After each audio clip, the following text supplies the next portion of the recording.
Welcome, ladies and gentlemen, to the Utah Stories Show.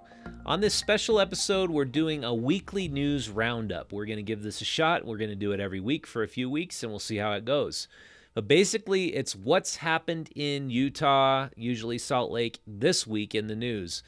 And the biggest event, I think, that happened, at least closest to my house, was a giant rally demonstration in support of Black Lives Matter and LGBTQ. They threw that in there. Thousands of people descended on Liberty Park. I want to show you a clip from that. Hands up! Don't shoot! Hands up! Don't shoot! Talk about the world that you want for your son, the changes you want to see. I want the racism to stop. Like, I don't want to have to be able to tell my son, be careful of what you say, don't wear this, don't look at people a certain kind of way. I don't want my son to experience what I experienced. Racism has been... Okay, as you can see, it was very festive. There were lots of people there gathered. It was celebratory, but also protesty. I want to show you now a clip from Seattle's autonomous zone where they've taken that even a step further, where there's a stage set up, there's movie screens, and now there's vendors setting up. Let's show that clip now. Inside the zone, there are free concerts, free food at a store called a no-cop co-op, even movie night in a public square. Black Lives Matter has been painted on the street in huge letters. And social distancing, forget about it. So what I can point out is the obvious problem here is that now that our authorities have been determining for months now what is essential and what is non-essential, of course, the message of Black Lives Matter, that we need criminal justice reform, that is an essential message. And if you take that a step further, then you could say, well, we need to then donate portions of our city to that cause. Or of course, COVID restrictions need to be lifted so that they can protest nicely. And then you take it a step further. Well, why don't we then allow people to perform on a stage and people to go to a concert? And those concerts are now legal? I'm trying to understand. Is so the mayor of Seattle is allowing this to happen. A whole big chunk of the city is now the autonomous zone, and they're saying they're not going to leave. They're not going to stand aside until criminal justice reform happens. Everybody is going to agree criminal justice reform needs to happen. I mean, almost everybody. Of course, I saw that horrific video of Floyd George being killed. I was sickened by it. There's nobody who could watch a video like that and not get sick by it. But this is the problem you run into as soon as we allow our local leaders to determine what is essential and what is non-essential. Of course, the things that they just give a pass to as being essential in terms of mass gatherings, they're going to turn it into a festival. There's going to be vendors who set up inside of this zone, even though they're anti-capitalist. They're going to be vendors who are going to exchange goods, who are going to make some money because they can't have their regular street festivals. Those are against COVID rules. So they're going to do it under the Black Lives Matter banner. And I mean, the major problem I have with this is the event side of Utah Stories. We would have been putting on our craft beer festival in March, and we wanted to put it on in July. We had to change the date. We were going to invite about 24 vendors to set up. A few thousand people would show up. We would all practice the same social distancing standards that Walmart and Costco goes by. We were going to abide by the law. But because we are considered non-essential, our festival is considered non-essential, we cannot offer all the people of downtown Salt Lake City that opportunity. But the mayor of Salt Lake City and apparently our police department is saying any kind of demonstration in support of Black Lives Matter or LGBTQ is okay. And I just have to say, this is insane. I mean, can anybody look at this and see that this is a festival environment going on in Seattle and the autonomous zone where there's armed guards now basically policing the area, and say this is not insane? criminal justice reform is going to happen, but it's going to happen along the same legal channels that all reform happens.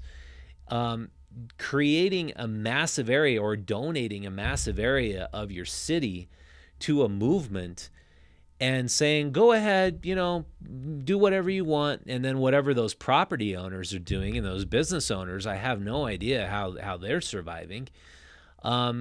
It's just insane.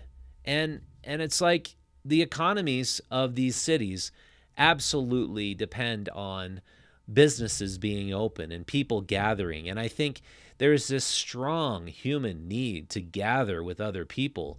When we actually went down to this protest, if that's what you want to call it, the gathering in downtown Salt Lake or in the Liberty Park, and it was a very festive environment. A lot of people it just looked like a regular festival. It looked like people were celebrating and having a great time. And I would suggest that we create a Black Lives Matter LGBTQ craft beer festival. Let's do it. Let's just lift all the social distancing standards.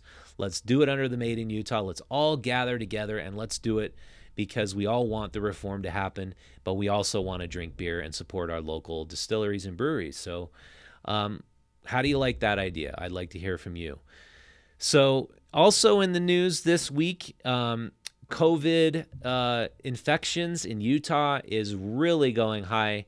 We're seeing Utah is being kind of designated as a hot spot now. Major escalations in cases. We're seeing 300 to 500 people are infected every day who are tested. In the beginning, it was about a 3% rate of those who were being tested were being positive or testing positive. Now it's about a 7 to 10% rate.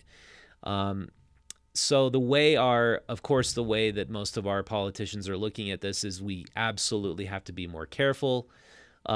This is primarily impacting the Latino and the Pacific Islander populations. They're not going into the death rate. And in Utah, we have about the lowest death rate in the country as far as infections and recoveries. About 140 people have died of coronavirus in Utah. And the percentage of those people who are over 80 years old is extremely high. I don't have the exact numbers, but here's the problem. And Elon Musk pointed this out on the Joe Rogan podcast. Hospitals that are admitting patients, if that patient is 80 plus years old and say they are dying, they have a huge financial incentive to call that a COVID death. So if they are showing the symptoms of COVID, primarily respiratory problems, and a lot of old people die from pneumonia, they can call that a COVID death and they can receive federal benefits to the tune of $30,000 to $40,000. Hospitals are hurting right now. They need to admit these patients. They need to take in older people. And the old homes, the old folks' homes and the rest homes, the long-term care facilities that are able to call a death, a COVID death, are also receiving financial aid. Elon Musk pointed out when there's a financial incentive for anybody to do something a certain way, of course they're gonna produce more of that certain thing. Whatever you subsidize, you get more of. Whatever you tax, you get less of. So we are seeing COVID deaths, but the media is failing to point out that the majority of these COVID deaths are people who are already dying.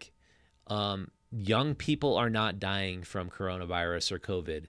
The death rate among people who are healthy in their 40s, 50s, under 60 years old is very low. Germany right now is reopening their economy completely. They're basically enacting all the same social distancing rules and measures that Costco is in the United States. They're allowed to because they're essential. We just simply need to reopen our economy 100%. Of course, there's going to be more infections. Of course, there's going to be more deaths. But there would be far more death from suicide, from unemployment, the other side of the social economic repercussions of closure, than if we don't completely reopen our economies. This is insane.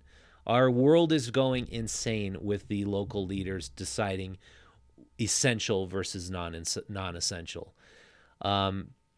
So that's my take on the news this week, and I hope you enjoyed watching it.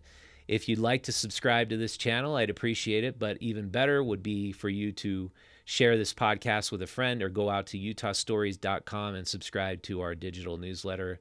We thank you very much for your support and watching. Our YouTube channel's been doing really well, and we got another additional 1,000 subscribers, so thank you very much for being in support of truth and non-ideological news. That's basically our mission here at Utah Stories. I'll see you next time.